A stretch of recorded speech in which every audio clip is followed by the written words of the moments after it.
शरीर का वो कौन सा हिस्सा है जो पंखों जैसा है पर हमें उड़ाता नहीं? जो हमारे शरीर में सबसे ज्यादा घूमता है पर किसी हड्डी से सीधे तौर पर जुड़ा भी नहीं है? ये तो मजेदार सवाल है। आज हम बात कर रहे हैं कंधे की हड्डी की, जिसे स्कैपुला या शोल्डर ब्लेड भी कहते हैं। और इसके लिए हमारे पास जो सोर्स है वो शायद अब तक का सबसे अनोखा सोर्स है। अच्छा। ये एक घोड़े गांधूर के साथ एक इंटरव्यू है। हाँ, एक घोड़ा। ये इंटरव्यू इंसानों और घोड़ों के कंधों की बनावट और उनके काम करने के तरीके की तुलना करता है। वाह, ये तो बहुत ही दिलचस्प है। तो आज का हमारा मिशन है इस बिना परों वाले पंख के पीछे छिपे विज्ञान और कला को समझना। चलिए इस बातचीत में गहराई से उतरते हैं। बिल्कुल।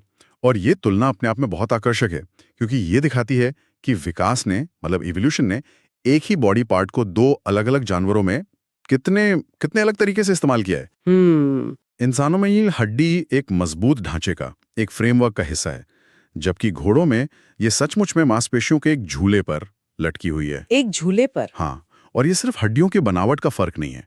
इसका असर उनकी रफ्तार, उनके संतुलन, यहाँ तक कि उनके सांस लेने के तरीके पर भी पड़ता है। अच्छा।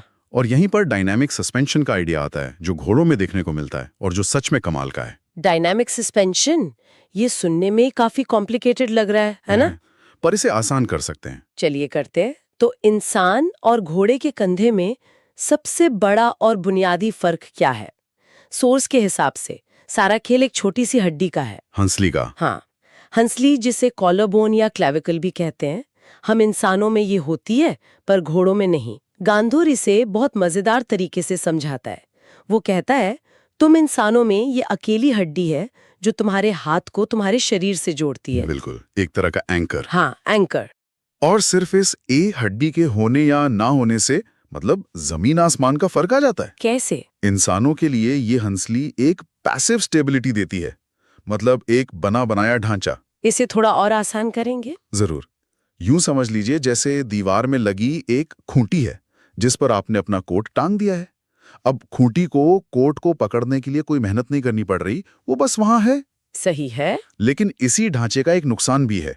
अगर ये किसी वजह से सख्त हो जाए तो यही स्थिरता हमारी मूवमेंट में रुकावट बन सकती है। एक मिनट, तो घोड़ों में ये खूंटी है ही नहीं? नहीं है। तो फिर उनका अगला हिस्सा, उनका वजन, वो किस चीज पर टिका है? यही तो सबसे हैरान करने वाली बात है।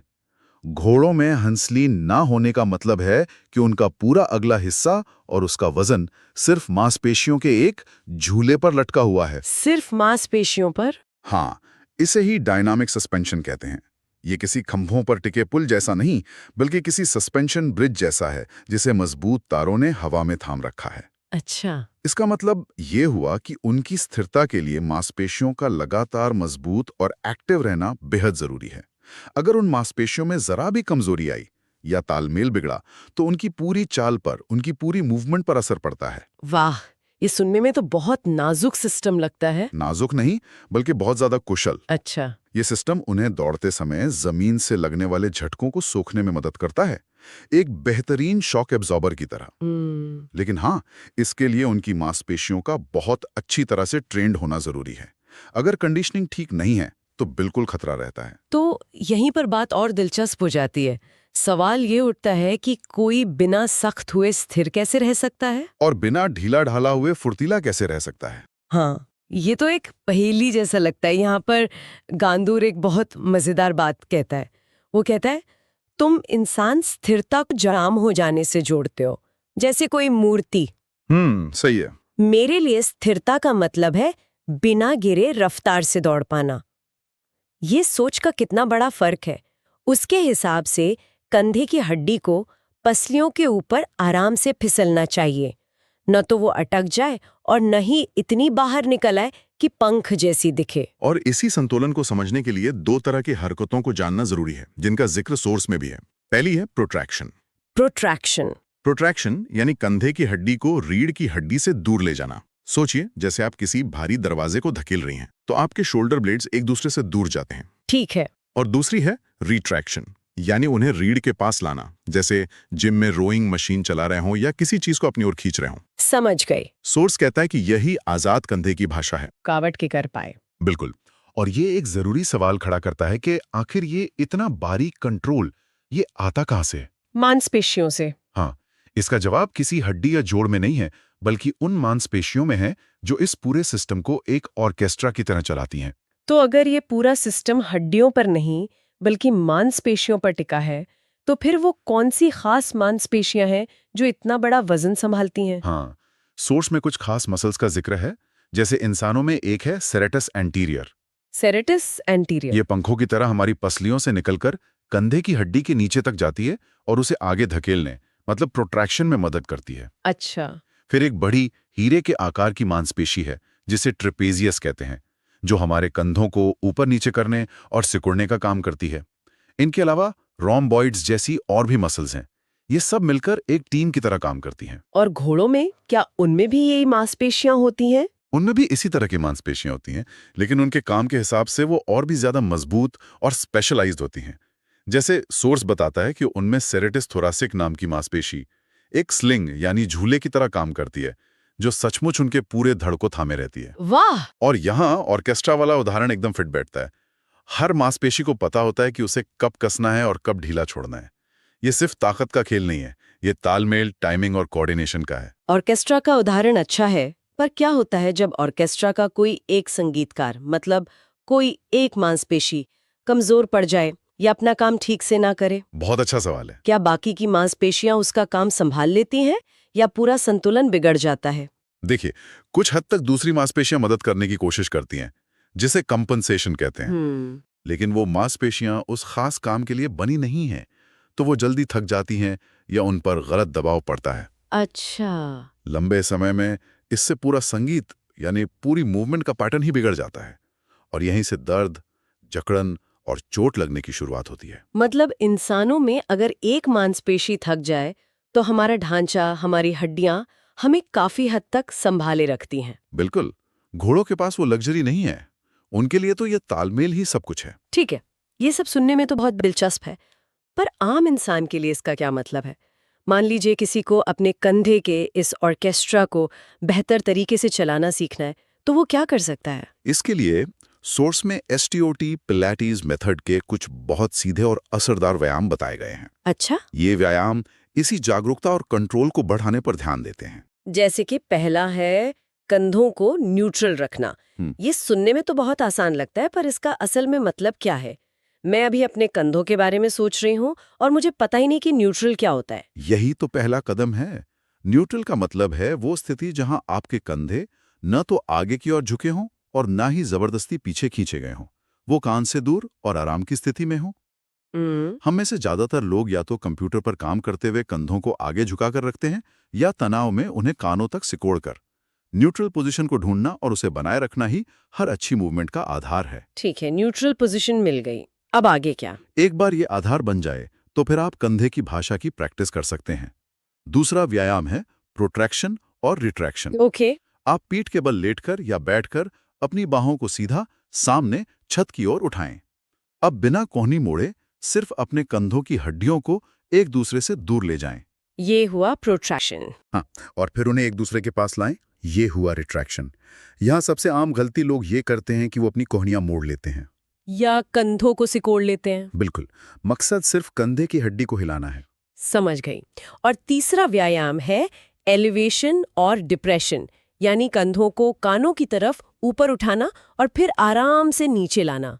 इसमें क्या ध्यान रखना है? इसमें ध्यान ये रखना है कि ये हरकत बहुत कंट्रोल के साथ हो। झटके से कंधों को ऊपर ले जाकर नीचे गिराना नहीं है। धीरे धीरे धीरे धीरे ऊपर ले जाएं और उससे भी धीरे धीरे नीचे लाएं। इससे उन मांसपेशियों पर कंट्रोल बढ़ता है जो कंधों को नीचे रखती हैं और जिन्हें हम अक्सर इस्तेमाल नहीं करते। और आखिरी था आर्म सर्कल्स। हाँ, आर्म सर्कल्स यानी बाहों को घुमाना। लेकिन यहाँ भी फोकस बाह पर नहीं बल्कि इस बात पर है कि जब बाह घूम रही हो तो कंधे की हड्डी पसलियों पर बिना अटके आराम से कैसे फिसल रही है। ये सब तालमेल बिठाने के बारे में है। और घोड़ों के लिए भी क्या इसी तरह के व्यायाम होते हैं? जाहिर है हम पिलाटीज मशीन पर तो नहीं लेट सकते। नहीं, वो तो नहीं कर सकते, लेकिन उनके ट्रेनर इन्हीं सिद्धांतों का इस्तेमाल करते हैं।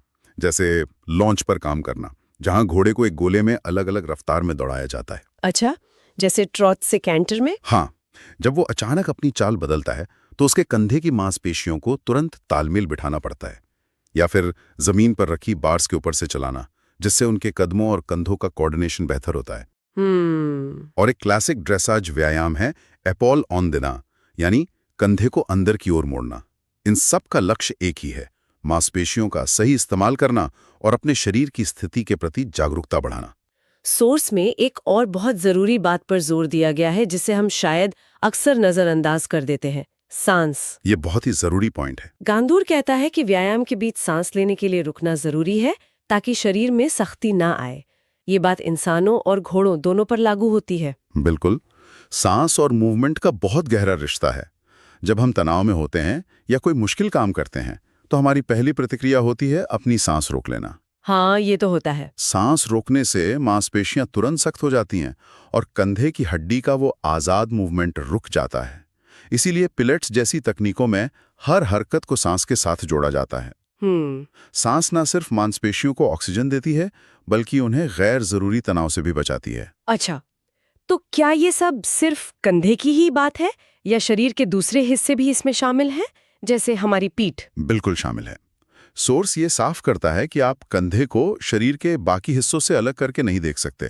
खास तौर पर रीढ़ की हड्डी से इसका सीधा कनेक्शन है। वो कैसे? जब हमारी रीढ़ फैली हुई होती है, मतलब एक्सटेंशन में, यानी जब हम सीना तानकर खड़े होते हैं तो कंधे स्वाभाविक रूप से पीछे की ओर रिट्रैक्शन में जाते हैं। अच्छा। और जब हमारी रीढ़ झुकी हुई होती है, फ्लेक्शन में, जैसे हम फोन देखने या कंप्यूटर पर काम करते समय करते हैं, तो कंधे अपने आप आगे की ओर यानी प्रोट्रैक्शन में चले जाते हैं। सही पकड़ा। इसका मतलब ये हुआ कि अगर किसी की दिन भर स्लाउच करने यानी झुककर बैठने की आदत है तो वो चाहे कितनी भी कंधे की एक्सरसाइज कर लें, उसे पूरा फायदा नहीं होगा। बिल्कुल, आप सिर्फ कंधे की मांसपेशियों पर ताम करके समस्या को पूरी तरह ठीक नहीं कर सकते अगर आपकी रीढ़ की हड्डी की आदतें ठीक नहीं हैं। सब कुछ जुड़ा हुआ है। यही वजह है कि सोर्स में ये सलाह दी गई है कि ये व्यायाम शुरू में लेट कर किए जाएं, ताकि गुरुत्वाकर्षण का असर कम हो। हाँ, और रीढ़ की हड्डी एक न्यूट्रल सीधी स्थिति में आ जाती है। इससे शरीर के बाकी हिस्सों का दखल कम हो जाता है और आप सिर्फ कंधे की हरकत पर ध्यान दे पाते हैं। और फिर धीरे धीरे चुनौती बढ़ाई जा सकती है। एक बार जमीन पर लेटकर सही तरीका सीख लिया तो फिर बैठकर या खड़े होकर वही व्यायाम करना ज्यादा असरदार होता है। बिल्कुल, क्योंकि तब आपको गुरुत्वाकर्षण के खिलाफ अपनी पूरी मुद्रा को भी संभालना होता है। ये ज्यादा असली जिंदगी जैसा है। हाँ, क्योंकि हम अपनी ज्यादातर जिंदगी खड़े या बैठे हुए ही गुजारते हैं। और अंत में सोर्स में गांधूर का एक बहुत गहरा विचार है जो सिर्फ शरीर की बनावट से कहीं आगे जाता है। वो कहता है, कंधे की हड्डी कोई हड्डी नहीं बल्कि एक संवाद है। एक संवाद? हाँ, इस बात के बीच का संवाद कि तुम क्या उठाते हो और क्या जाने देते हो। ये ताकत और नरमी के बीच एक पुल की तरह है। वाह। अगर ये बहुत सख्त है तो सांस रुकती है, ऐसा लगता है जैसे आप दुनिया का सारा बोझ उठाए हुए हैं। अगर ये बहुत ढीली और अस्थिर है तो मूवमेंट में कोई कंट्रोल नहीं रहता। लेकिन अगर ये आजाद रूप से स्थिर है तो इंसान और घोड़े दोनों ही एक हल्केपन और ताकत के साथ आगे बढ़ सकते हैं। तो आज इंसान और घोड़े के कंधे की इस अनोखी तुलना से हमने बहुत कुछ सीखा। पहली बात कि सिर्फ एक हंसली की हड्डी का होना या ना होना कितना बड़ा फर्क पैदा कर देता है। एक को ढांचागत स्थिरता मिलती है तो दूसरे को गतिशील सस्पेंशन। हाँ, दूसरी बात स्थिरता और गतिशीलता के बीच का वो नाजुक संतुलन, जहां स्थिर होने का मतलब जड़ हो जाना नहीं है। और तीसरी, मांसपेशियों के उस अदृश्य ऑर्केस्ट्रा की अहमियत जो हमारी हर हरकत को कंट्रोल करता है। बिल्कुल। और अब सोचने के लिए एक बात, सोर्स कहता है कि स्कैपुला एक संवाद है। तो ये सोचने वाली बात है कि रोजमर्रा की जिंदगी में किसी के अपने कंधे का संवाद कैसा है।